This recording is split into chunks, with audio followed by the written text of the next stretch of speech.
So by the end of this presentation, my goal is to have each one of you have a better chance of making $1 million exit. 1,300 affiliate sites that are all making money, only 7 of them were over $1 million. Our biggest content site today is 2.9 million. It would have been 20 million, but like I want a million features. Okay, but you don't have $1 million to build that yet. This is the easiest thing, almost no one does. And if they do it, they only test it once. You should be testing this once or twice a year. You want to offer 3 different flavors of what you sell. You want the cheap, you want the, and if you do all of this, you're not just in a position to make $1 million. Now you're in a position to make over 10 million, possibly over 100 million. I have come well prepared, obviously. Thank you for the introduction, Mads. Give a round of applause for Mads. Great conference. Welcome to my city. I live in Saigon. Always happy to see other cool entrepreneurs in my hometown. So, all right. I got a lot of stuff I want to talk to you guys about how you can level up on the revenue food chain. I'm not going to introduce myself. Mads already did that, so let's get started. Let's first talk about all the doom and gloom in the industry. Anyone that's in affiliate marketing probably is feeling the pain, right? Like James was just up here talking about it, right? So what happened? Last year, ChatGPT comes out. Everyone's like, oh God, OpenAI is going to kill Google. I never thought that, but I did think Google might kill Google, and then Google starts going schizophrenic on the algorithm. And all the other SEOs like, oh my God, Google's killing Google. And now there is the helpful content update, and our suspicions are more or less confirmed, right? It's a bloodbath out there. And I have a unique vantage point on this, because I sell a lot of affiliate sites. A lot of you guys have probably sold your businesses with me. So I'm seeing a lot of this stuff too. So you're probably thinking to yourself, what do I do? This is not great. This is not fine, right? Everything's on fire. No one really knows what to do, what to recover. But here's the thing, here's the answer. You sell your affiliate site with me, of course. That's me congratulating myself on my seller submission KPIs. Thank you very much for the ROI of this event. But in all seriousness, if you plan on staying with your content site, I recommend that you move up the revenue food chain, because you, as an SEO, have some of the best traffic in the world combined with one of the worst revenue models. You don't own the customer when you do affiliate marketing.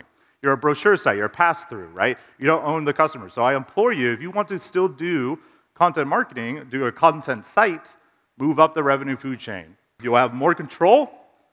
You'll have the ability to do omni-channel, because now your margins are going to be way, way bigger. And you're going to have a much superior exit, because you can do a depth of scale. So when you're building on an affiliate site, your SEO website is scaling horizontally, right? You're doing all these different topical clusters, all this kind of stuff. But if you have enough margins to do other marketing channels, to do an omni-channel strategy, now you can go really, really deep. You can scale vertically. I have a friend, he has a $20 ebook. He sold $20 million worth of that ebook in a B2C niche, using ads, scaling vertically. So that is one of the things that you can do with this revenue model. And when you combine it with SEO, it works even better. So let's look at some stats here. So this on the screen are a bunch of different businesses we have sold over the years at Empire Flippers. So we sold roughly 1,300, 1,400 affiliate sites on there. And out of those 1,300 affiliate sites that are all making money, only 7 of them were over $1 million. Our biggest content site today is 2.9 million. Very happy affiliate. Very happy you got that exit, right? But what does that really mean? Out of over 2,000 businesses we sold and over 1,300 affiliate sites, 0.5% are $1 million exit. Now look at e-commerce stores. So in this crowd, we're well known in the affiliate space, but our real revenue actually comes from e-commerce stores. So we've sold 633 e-commerce stores, and out of them, we had 67 of them that had $1 million exit.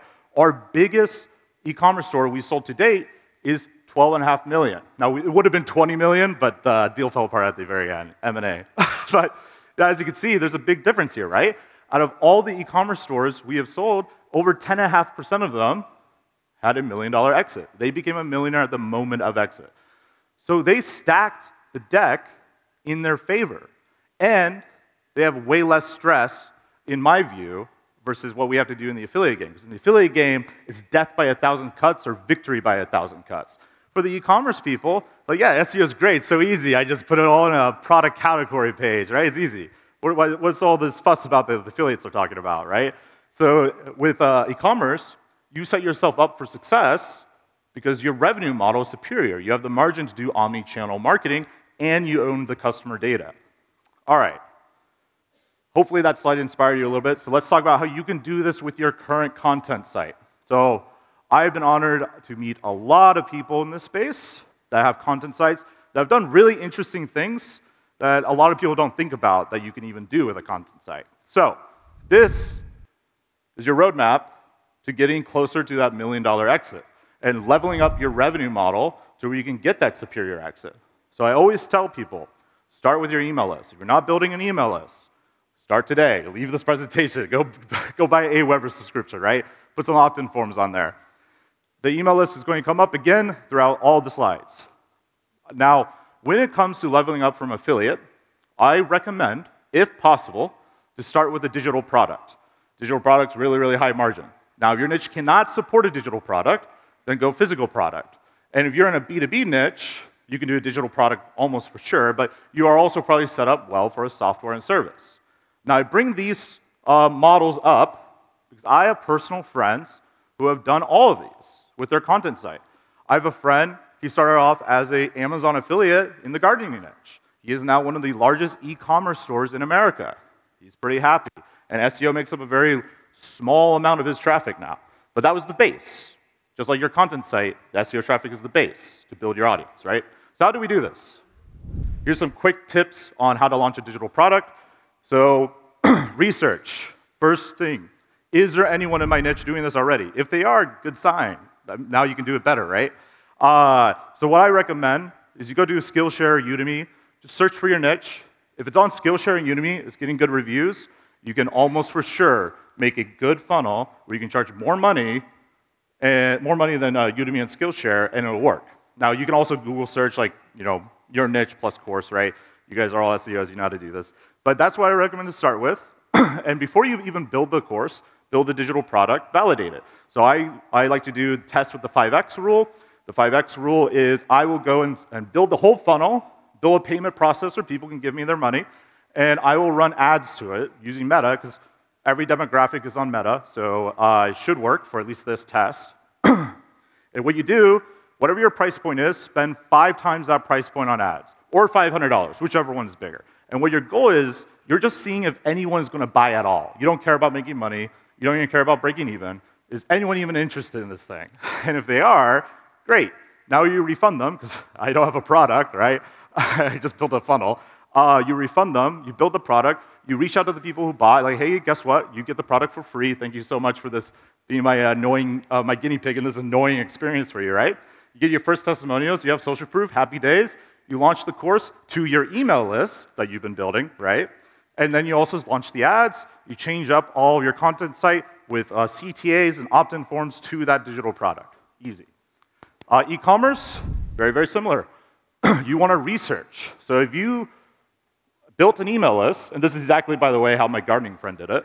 He built an email list over the years, and during COVID, he asked his email list, like, hey, thinking about making my own product. What do you want me to sell you? And they replied back, hey, we would love for you to sell this. Like, great. I got to go figure out how to get that. So he went and sourced it, and he sold it, and he had all these pre-orders that helped him kickstart his whole inventory. So when you get into e-commerce, it can be pretty intimidating ordering your first batch of inventory. But there's multiple ways you can kickstart it. So he emailed his list to get pre-orders. Another way you can do it is literally a Kickstarter. I have e-commerce friends that will go on Kickstarter or other crowdfunding platforms, do a whole campaign, and that will get their first batch of inventory. And that's how they get the hamster wheel going. And now, my word of the week, omni-channel strategy. So with e-commerce, one, your SEO is going to be way easier than affiliates, because, spoiler alert, Empire Flippers, 99% of SEO traffic is how we get our leads. My e-commerce friends doing SEO, my software friends doing SEO, they're all fine, for the most part. Some of them did get hit, but vast majority of them are fine. It's mostly people in the content game that got hit pretty hard. So now with e-commerce, you have enough margin to launch your omni-channel strategy. Software and service. So basically, same exact thing. As I just mentioned, you want to do your research, you want to email your audience, you want to talk to them. But the other thing This is very important if you're going to do a software and service. Make an MVP. Don't kill yourself.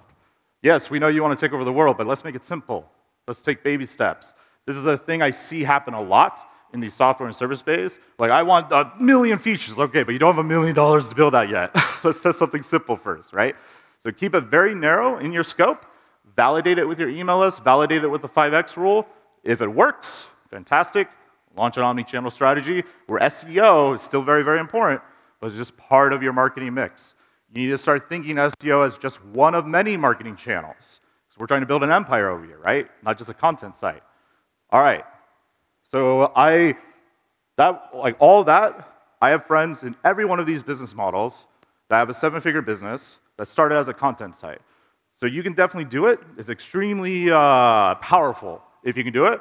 And it does make the game a lot easier. Because with affiliate, you have a bad day, like SEO could take away your entire income, right? With a Google update that you don't control. But if you have a business with higher margins, where you control the customer life cycle, SEO takes away your traffic, whatever. I have Meta, I have TikTok ads, I have LinkedIn ads, whatever you have, right? You have your email list. So that's why it's very, very important. So everything I just talked about there, if you do that, you have the potential to make multiple 7 figures on your exit. But I want to leave you guys with a little bit of something extra. So you want to do an 8-figure or 9-figure exit, that's what we're going to talk about now, because we can go big, right? So let's talk about how private equity does it. Now, out of all the businesses I've sold, I've worked with a lot of private equity, a lot of family offices, and it's pretty interesting. A lot of what they do is very applicable to what we do. So let's talk about it. So when a private equity company acquires a business, they have 3 main levers of how they're going to grow. And their goal is to grow really, really fast, because the private equity wants to sell to the bigger private equity firm in 7 years, right? So they need to go fast. So the first thing they do is they increase price. Now remember, as an affiliate, you can't increase your price. You don't control the offer. But now you do control the offer, and most entrepreneurs undercharge and don't charge what they're actually worth. Customers will pay you more. This is the easiest thing, almost no one does, and if they do it, they only test it once. You should be testing this once or twice a year, not just one and done. I have a friend, he bought a 500K SaaS for me. Guy hadn't updated his price in 20 years. Could you imagine the increased profit that guy got when he just updated the prices to a reasonable amount? So price increases. Next is sales volume. Now, because you have the ability to do omni-channel marketing, you can scale vertically. Because remember, SEO is scaling horizontally, and it takes a lot of time. You can scale a single ad campaign to the moon, if you know what you're doing, right? So the next thing is increasing your sales volume, increasing your conversion, and a quick tip on volume and price, at least if you're in service. This changes based on business model, but if you're in the service business, like an agency, and you're closing over 70% of your leads, you're charging too little. That would be my first instinct. Now, that could be wrong. You got to test it. But in general, if you're closing 70% of your leads in a service business, you need a little bit more friction there. Make them pay a little bit more. All right. Next is pivoting to blue ocean. So if you start a content site that you turn into e-commerce or a SaaS or anything like that, think about who are the high-margin businesses I can sell to, or who has high affluence. Now, affluence comes in 2 flavors. Money, I am well off, and need. So if I'm, let's say I'm an SEO agency, I'm selling to home service contractors. Why sell to the guy with 1 truck when I can sell to the owner that owns an entire franchise of HVAC companies across the entire USA? Who would I rather want? The second one's going to pay me a lot more, and they probably have their stuff together where they can actually close the leads, right? So you want to pivot to the blue ocean, and in e-commerce, what this looks like is like luxury goods or need-based items. They need it. It's not a true luxury, like luxury might be, but it's an actual need-based thing. Finally, tiering your offers. So in general, in marketing, you always see the 3 packages, right? You want to offer 3 different flavors of what you sell. You want the cheap, you want the normal, you want the premium. You make all the money on the normal, no matter the price. Everyone, on average, gravitates to the middle offer. All right, next thing that private equity does, margin enhancement, operational leverage. So that as your business grows from doing everything Greg is telling you to do, you're going to get a lot more buying power. So in e-commerce, it's very simple how this works. I am ordering a crazy ton of inventory. I tell my manufacturer, hey, I want a discount per unit. The manufacturer's like, great, you've made me a lot of money. No problem. It sounds like you're going to make me even more money, right? Because you have the buying power, the operational leverage. Next is tech enablement, which I'm speaking to the choir in this crowd. We're all tech enablers, right? But this is what private equity does. You want to automate, automate, automate. Like, that's your goal. How can I automate this before I hire someone to do the process? Like, some of the AI stuff that's come out recently is so good now that some people have automated their demo calls when like, they get a client to their agency, which is wild. I don't recommend doing that just yet, but the technology is getting there. Finally, or close to finally, is process streamlining. So you want to review all of your SOPs and ask yourself, why do we still do it this way? You might be surprised at how inefficient your organization is. Because if you do everything I'm telling you to do, your business is going to go through multiple different identities. Like helped grow EF from like a high six-figure company to an $89 million company. And we went through a lot of transitions, right? And you will too. So your SOPs will change. You need to review them.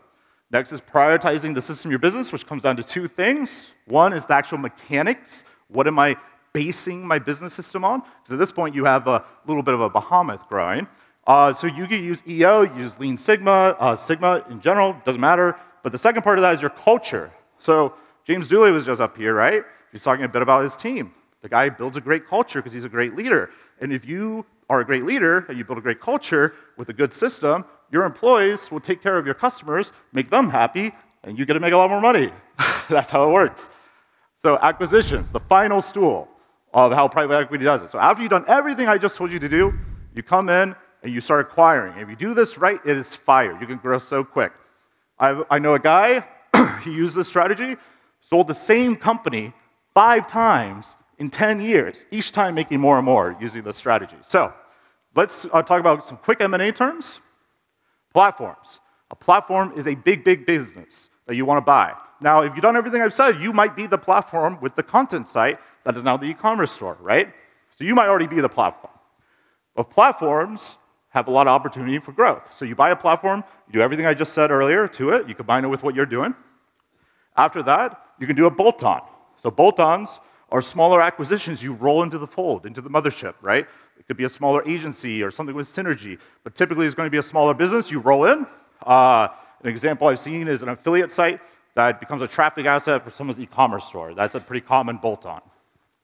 After you do all of this, you're probably going to be hit up by private equity cold emailing you, or as they say in the industry, my proprietary deal flow, but they never reveal how they do it. It's just cold email, basically. But anyways, they'll be trying to buy you left and right, and so you can switch the sales pitch on them. Like, hey, how about I make you a bunch of money without you buying me, but you give me a bunch of money to go grow so I can make you money.